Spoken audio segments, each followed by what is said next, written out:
আজ রাজ্য মন্ত্রিসভার বৈঠক রয়েছে, আর সেখানে হতে পারে একাধিক গুরুত্বপূর্ণ সিদ্ধান্ত। মন্ত্রিসভার বৈঠকের পর মুখ্যমন্ত্রীর সঙ্গে আরজিকর ফাইলস নিয়ে আলোচনা করব। অভয়ার বিচারে আমরা অঙ্গীকারবদ্ধ। আইএমএ অনুষ্ঠানে মন্তব্য স্বাস্থ্যমন্ত্রী শরৎচন্দ্র মুখোপাধ্যায়। দিদির জন্য বলি, দিদি অভয়ার ফাইল নতুন করে স্বাস্থ্য ভবন খুলছে, আমরা অঙ্গীকারবদ্ধ অভয়ার বিচারে। আপনি নিশ্চিন্ত থাকুন, সবাই আপনার অনার জানিয়েছে, অভয়ার অনারে দাঁড়িয়েছে। আমরা বেঁচে থাকতে অভয়াকে ভুলছি না। এখানে সমগ্র চিকিৎসক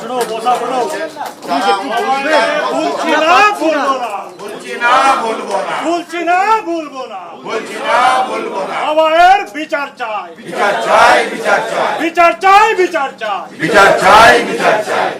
তো আমরা নতুন করে অফিসিয়ালি ফাইল খুলেছি। এবারে বসুন। জানেন, তাও আপনাকে আমি মঞ্চ থেকেই বললাম, আগামীকাল ক্যাবিনেট মিটিং আছে। তারপরে আমি আলাদা অ্যাপয়েন্টমেন্ট নিয়েছি মাননীয় মুখ্যমন্ত্রী শুভেন্দু অধিকারী মহাশয়ের সঙ্গে। আমরা ডিসকাস করবো আবারও একই জিনিস, কিছু কিছু প্রফেশনাল সিকিউরিটি থাকতে পারবে, আমরা বাকিটা ডিসকাস করবো না।